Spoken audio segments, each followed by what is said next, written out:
I just watched Avengers Endgame, and after waiting nearly a year since watching Infinity War, I was pretty excited when heading to the movie theater, and I must say, I am blown the fuck away. And as a fanboy, this is pretty incredible. The only thing that makes me really feel emotionally strung out like this is Game of Thrones. And all joking aside, on my drive home, I went through a range of 5 different emotions. First, I was conflicted because we lost Captain America and Iron Man, but also sort of happy because they couldn't have wrapped up 11 years a more perfect way. Now, going into this movie, I knew that we're obviously getting a Spider-Man 2, we're gonna get a Black Panther 2, and as far as we know it, all the people that died from Thanos' snap would be coming back in this movie. One thing that I was just uncertain on, and I have delved into the leaks for Avengers Endgame, but one thing that I, was just uncertain on was who was gonna die. I kind of felt like it would be Iron Man or Captain America because Robert Downey Jr. and Chris Evans' movies contract would be ending in this movie, so we knew that they would have to send them off some sort of way. I don't know. I just sort of felt like they would leave open the possibility for them to join them in maybe like a few years down the line. And I guess there always is the chance for that to happen. We do have Old Man Cap from the comic books, so that is sort of a thing. Now, what's interesting, and a friend that I went to go watch this movie with shares this sentiment, it sort of seems perfect. The way they ended this movie, like obviously I had my gripes with it, and I'll discuss those in this video, but the way that they ultimately ended it, like the last hour and a half of this movie was just so incredible. I don't know if they'll ever be able to top it, and it kind of has me worried for the future phases of Marvel. Like I think it's just, it hasn't really settled in yet, but it just seems hard to top it. And the way that they ended it with Tony, how they started it with, him being the one who built the franchise of the movies, it was just literally perfect. In this video, I want to discuss 5 different things you may or may not have missed from Avengers Endgame. Before we get started, please consider subscribing and also leave me a comment down below if you want me to make more Marvel content. Now, the very first thing easily missed that I want to discuss in this video is the I Am Iron Man reference. Now, this literally was one of the greatest lines of any movie ever, and this, calls back all the way to the very first Iron Man, right when Tony Stark reveals who he actually is during the press conference at the end of the movie. The fact that Tony says this right before snapping Thanos' army out of freaking existence is a huge call to the very first movie when Iron Man reveals his identity. I feel like there couldn't have been a better line for it to be the last thing that Thanos will hear. If you'll remember, Thanos kind of doubted Tony Stark a little bit in Infinity War. I mean, he did respect him, but ultimately he had no idea who Iron Man was. And I'm pretty sure it's safe to say that now he does. Another thing that was sort of easily missed, and this one's a more quick one because it kind of happened super fast across the screen, is when Spider-Man swoops in, which, by the way, I don't know if any of y'all listening to this video right now, or watching this video rather, had the same feeling I did, but when Peter freaking Parker swings in, I'm like, holy, it's going down. It's going down. I don't know. Maybe it's because Spider-Man is just one of my favorite, characters out of anything. Obviously, he's a superhero, but just the idea of Spider-Man is just incredible. You're like this normal person who gets bit by this insect. Maybe it has something to do with the fact that I have this huge fear of spiders, but I don't know. That was such an incredible scene. But why does Spider-Man swoops in? He quickly realizes that, he may be a little bit outnumbered for the Spider-Man, and then he says, activate instant kill mode. And right as he says this is a callback from Homecoming, where he's checking out the suit that was gifted to him by Tony Stark, and he says something along the lines of activate kill mode, and we see that it's like this deadly mode where he can take out his enemies in one strike. Just as another little side note here, this movie had so much death and destruction. I know it was PG because there wasn't as much blood and sort of gore, but I feel like if this came out maybe 10 years ago or just when I was growing up in the 90s, this would have been rated R. And another thing you may have missed, and this one's less along the happy line, and this one's kind of a sad one, but at the very end of Captain America, the first Avenger, when Steve Rogers is flying that massive plane filled with bombs away so that it doesn't blow up New York City, he's on the walkie-talkie with Peggy, and he tells her that he's gonna have to take a rain check on that dance. And in Avengers Endgame, we see that when Cap goes back to place the stones in the correct timelines, he stops and visits with Peggy, and we get that little flashback of what he actually did with her. We see that he finally got that dance. This was such such a touching moment, and it just goes to show you that Marvel really puts in the groundwork when they're laying out the plot lines for these movies years in advance. I mean, honestly, if I just hadn't finished watching all the Captain America's movies a few days ago, I probably wouldn't have even caught that line. Props to you, Russo brothers. You guys have done it yet again. And really, not just them, but every single director who's been associated with Marvel movies. Next part of Endgame that I want to talk about isn't necessarily something that you might have missed, but I just want to include it at somewhere in this video. Captain America wields Mjolnir. Oh my...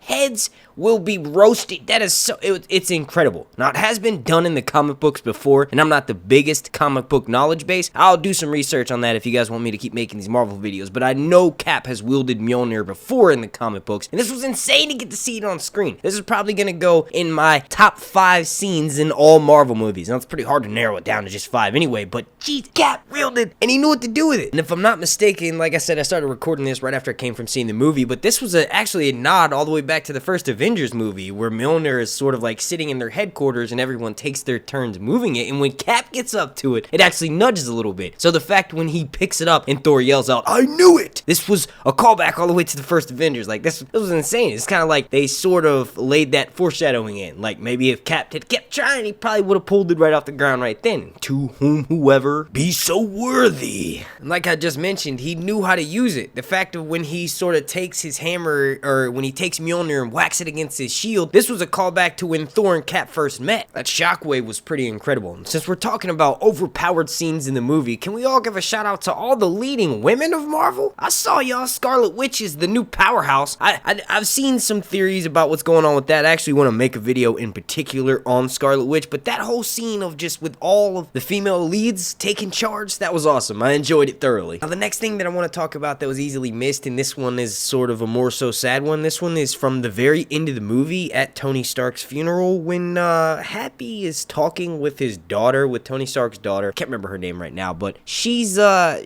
Happy basically asks her, you know, "Are you hungry?" And she says yes, and he goes, "What do you want to eat?" And she says, "Cheeseburgers." And again, if I hadn't have just watched all the Iron Man movies last week, I wouldn't have caught this, but this is the very first thing that Tony tells to Penny when he gets back from being held captive for 3 months. He says, "I want an American cheeseburger." Well, actually, no, he says, "I want 2 things." He says, "An American cheeseburger," and then the second thing sort of Penny picks up that he's insinuating sex. He says, "No, I want to call a press conference." And this is when he reveals to the world that he is Iron Man. And I know I'm repeating myself from earlier, but Thanos is very well aware of who exactly is Iron Man. The next thing that you may have missed is pretty obscure. You might not have caught it, and you probably won't even know what I'm talking about, maybe until you go back for a second watch, but I was just completely to a point where I was about to start crying in a public place, so I was taking note of every single detail. And I noticed there was this random person that the camera sort of slowly pans out on and spends an excess amount of time on them, and it made me wonder, who is this? Does Tony have some random kid that just showed up? And then that's when I sort of put 2 and 2 together, and I had to double check. But that kid is actually Harley. We haven't seen him since Iron Man 3, and this is the little kid that in Iron Man 3, Tony spends most of his time with after having everything destroyed by the Mandarin. Or Ben Kingsley pretending to be the Mandarin. I guess that, what was that guy's name? Extremis or something? But yeah, this was Harley from all the way back in Iron Man 3. One more thing that you may or may not have missed before I go into my ending rant on the things that I enjoyed and thought could have been a little bit better about the movie, and that's my favorite joke from Civil War. Right as the big airport scene starts happening, Black Panther kicks into action and fights against Hawkeye. Hawkeye shoots a few arrows at his face, and Black Panther shows his power, catches those arrows, and this is where Clint realizes that he's never met this fellow before, and he says, "Hey, I'm Clint." And Black Panther responds with the infamous, "I don't care." Now that was my favorite joking reference from that movie, and in Endgame, we got to see a little bit more of that. Once the heroes who got snapped in Infinity War come back, there's a moment where Clint runs into Black Panther on the field, and when T'Challa sees him this time, he refers to him as his first name. So actually, he does care. Oh man, it really is the little moments that make this movie so freaking incredible.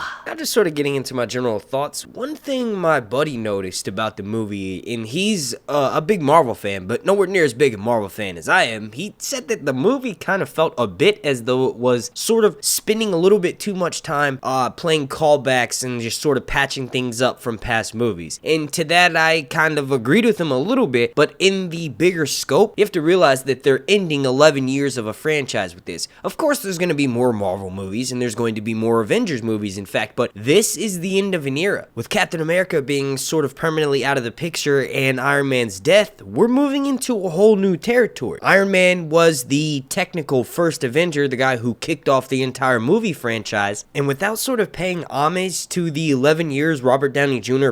spent into these movies by, having it filled with callbacks and references and Easter eggs to past Marvel movies, then I feel like it kind of would have been a bit of a letdown.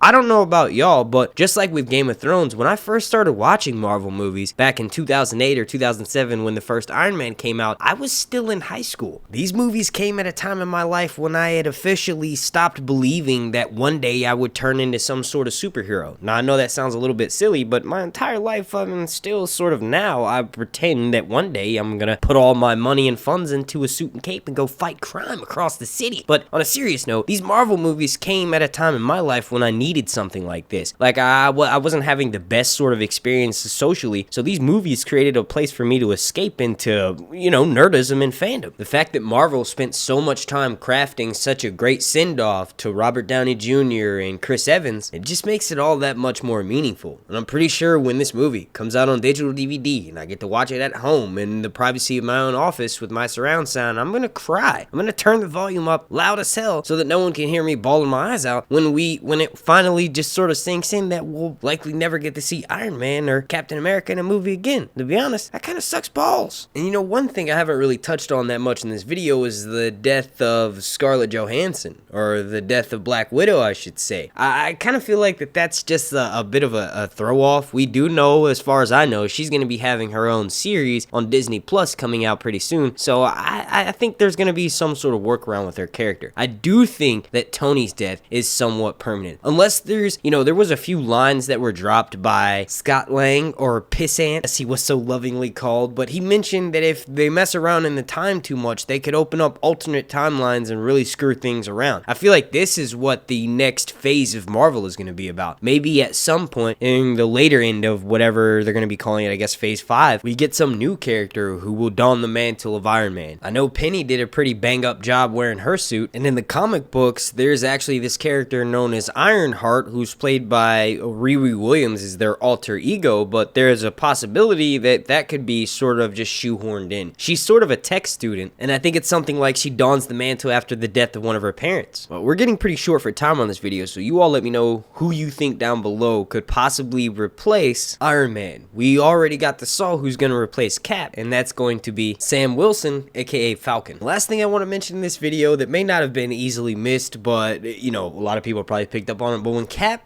gets into that elevator and he's got Loki's staff, or he wants to confiscate Loki's staff from all of these dudes who have yet to be revealed as Hydra, they're supposed to be S.H.I.E.L.D. agents, but I thought for 100% he was gonna be like, y'all sure y'all want to do this? But he doesn't. Instead, he says Hail Hydra, which is 100% a callback, or just a shout out to modern day Captain, and I don't know, I'm not sure if it's happened before, but I know recently it's been revealed that Captain America has been working for Hydra this entire time. So this was definitely a shout out to that. Alright, and with that being said, I'm gonna get out of here. Please slap a like on this video and make sure you're subscribed and leave me a comment down below if you want me to continue to make Marvel videos. I plan on making a few more for Endgame. The first one will likely be my predictions for what will happen next in the Marvel Cinematic Universe. If there's anything in particular that you all want to see, jot down below in that comment section. Thanks for watching. My name's Mark, and this has been Sir Hunt's Reviews.